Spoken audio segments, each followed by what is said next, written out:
Hello नमस्कार and welcome to talking point blank. Now आज हम बात करेंगे एसईओ समिट की and what I want to talk about on SEO summit is basically our neighbor Pakistan.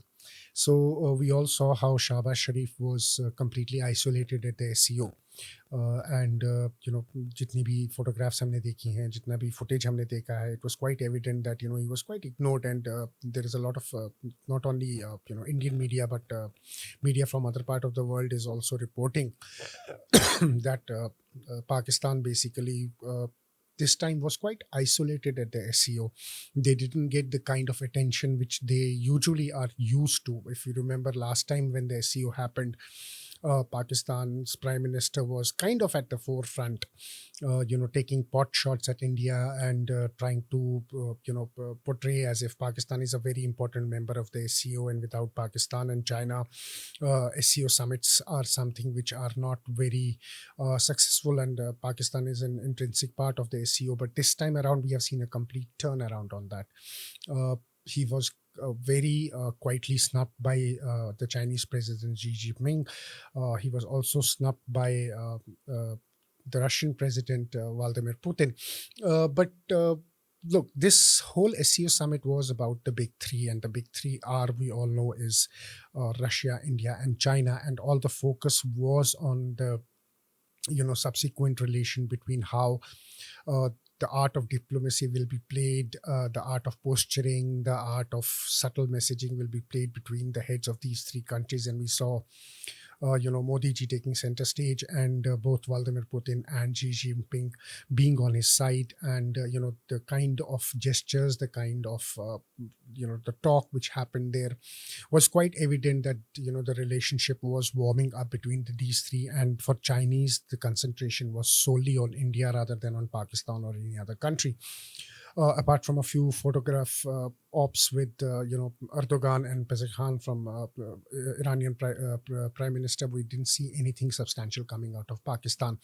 Though Pakistan, in its official statement, went ahead and blamed India for the Jafar attack and said that they are a victim of terrorism, and also they wanted a reconciliatory tone on Indus Water Treaty, saying that sharing of waters is always good for the countries. But in reality, Pakistan knew that it was in the cold storage. But it's not about Shehbaz Sharif, to be very honest, or what Pakistan did. It is about the way Pakistanis went about this SCO meeting, and the way they went about it is very simple. We had Shehbaz Sharif at the forefront, but then we had Asim Munir, who traveled separately. Now, yes, the protocol says that the Prime Minister and the Army Chief cannot travel together. But Asim Munir went separately on Monday, and he tried to approach the Russian President Vladimir Putin, and there was talks that he's going to meet him on the sidelines. But the Russians have completely ignored him, and he didn't get any meeting with the Russian president.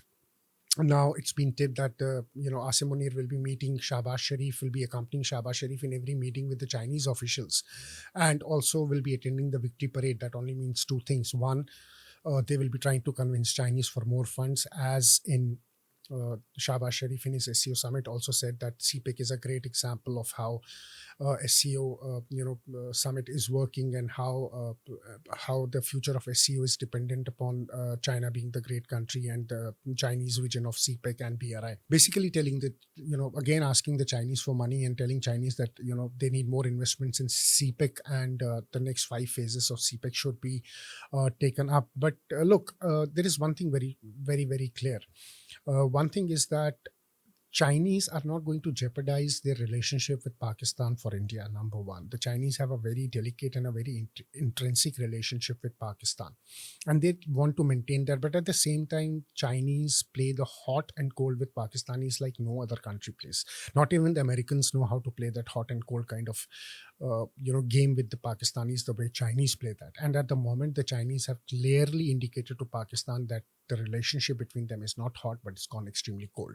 The cold shoulder Xi Jinping gave them, the cold looks Xi Jinping gave to Shehbaz Sharif was enough to say that the Chinese have put the Pakistani relationship into a cold storage for some time. That is number one. Now that could be triggered with two things. One, the way Asim Munir has been cozying up to America, the crypto deals Pakistan is trying to make with US, especially with the Trump family. Chinese are aware of it. The Chinese will also be worried about it. And also the way Trump has started talking about Balochistan very openly is something which would have alarmed the Chinese as well. And Chinese are not going to be happy. But why is Asim Munir going to, uh, basically attend the Victory Day parade in China and also meet the senior officials for two things? One, he might be looking at uh, making sure that the funding that the Chinese might be able to give them for CPEC or for any further loans, and also for the rollback of the loans which are supposed to happen this year, are going to be there. Second thing is Victory Parade meeting also entails that Pakistan might be looking at China for the weapons. The Chinese have not spoken about the J-35 at all. The reports which are coming out of is that the Chinese have actually put J-35 delivery to the Pakistanis in the cold storage. They are not interested in giving it to them.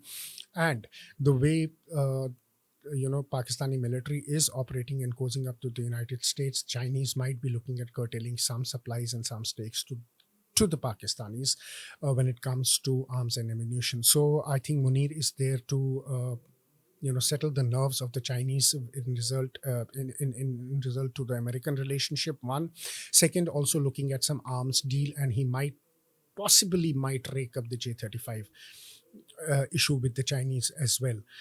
So that could be a possibility why Asim Munir is there. But then for both Asim Munir and for Shehbaz Sharif, this SCO summit has not been a success. It actually has been quite a disappointment. The disappointment can be gauged from the fact that none of the Pakistani mainstream newspapers is reporting SCO meeting as a major event where Shehbaz Sharif has participated at an international event. If you go and look at all the major newspapers of Pakistan, the SCO is completely missing from the headlines. And when SCO is missing, and when these kind of news is missing, that things have gone very bad for Pakistan, because Pakistan doesn't want to feed its people what has happened in Pakistan since it was not at the center stage. So the relationship between China and Pakistan is something which the Chinese have literally said that it's gone to the colder side. And for how long this cold relationship is going to prevail, we'll have to wait and we'll have to see.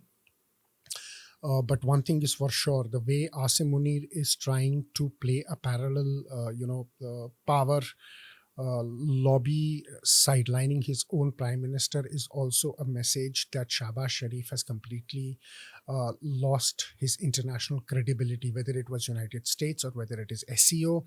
Asim Munir has ensured that the world knows that Shehbaz Sharif is nothing more than a rubber stamp, and he really doesn't wield any political or any real power or authority in Pakistan.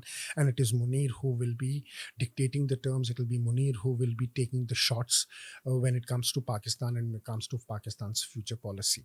Now, every time we have seen Pakistan getting a cold storage from Chinese or from the Americans, or Pakistani feeling that they have been left out of any major international event, the comeback for Pakistanis have been to poke India and to find relevance again. So I wouldn't be surprised that in next coming 1 to 2 months, Pakistanis will again be, up the ante on the LOC. They might try to infiltrate. Infiltration is anyway on. We are seeing they're trying to do that, but there could be bat attacks. There could be a terror attack on any, army installation or any security installation within Jammu and Kashmir, or, just a pure rhetoric of Asim Munir, like he was talking about, nuclear threats and all that, the empty threats he keeps on giving. There could be up the ante, the more, what do you call it? Filibuster, I would say. His filibusters are going to increase. His rhetoric is going to increase. So there could be a sharp increase in rhetoric from Pakistan as well. How it is going to shape up, I'm going to let you know, and I'm going to keep on bringing you the updates on Pakistan. Another small update from Pakistan today, that in Banu there has been a major attack by TTP on one of the FC camps. For now, about 15 Pakistani soldiers have lost their lives and about 12 odd are injured. Reportedly 5 TTP insurgents have also lost their lives, but that confirmation is still to be awaited officially. So as far as insurgency in Pakistan is concerned, there is not a single day when Pakistan doesn't face the insurgency it is facing in KPK or in Balochistan. We are seeing what is happening in Balochistan every day. We are seeing what is happening in KPK every day. I will be doing a separate, a small video on explaining what all have happened in last 1 month, how many attacks have happened in Balochistan and Khyber Pakhtunkhwa, and what are the casualty figures. I will be bringing that update to you very, very soon. Stay tuned for that update. Till then, Jai Hind, Jai Bharat, Namaskar.